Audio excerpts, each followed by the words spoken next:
कोई घातांक करने का एग्ज़ाम में सवाल आ जाए तो आइए समझते हैं।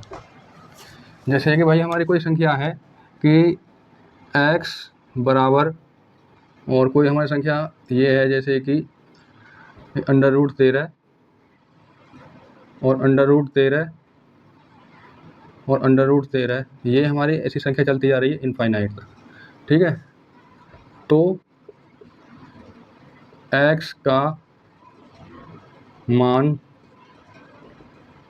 क्या होगा, ठीक है। इस तरीक़ा का सवाल आ जाए तो हम इसे कैसे डिटेल में सॉल्व करेंगे।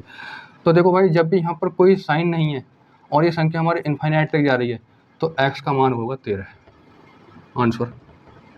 अब हम जानेंगे इसका बेसिक अप्रोच कि ये x बराबर 13 कैसे आता है।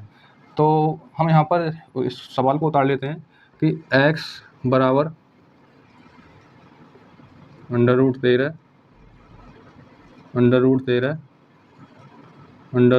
और ये संख्या हमारी इनफाइनाइट तक चलती जा रही है, ठीक है। अब हम दोनों तरफ वर्क कर देंगे।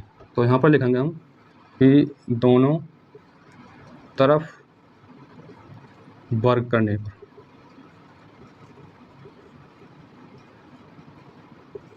ठीक है। अब जैसे हम दोनों तरफ वर्क करेंगे तो इसकी x की घात 2 हो जाएगी, ठीक है, बराबर।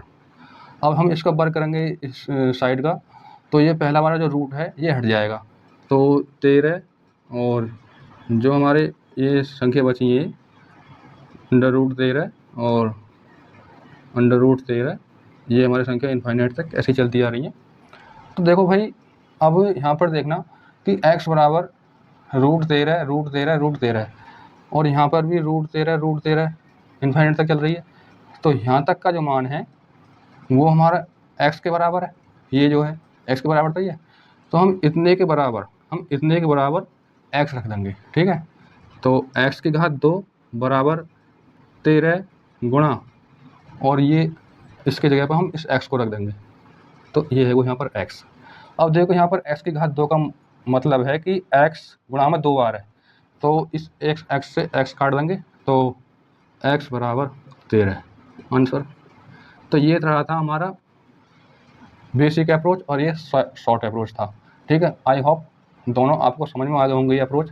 तो आज के लिए बस इतना ही, मिलते हैं अगली क्लास में। धन्यवाद, थैंक्स फॉर वॉचिंग।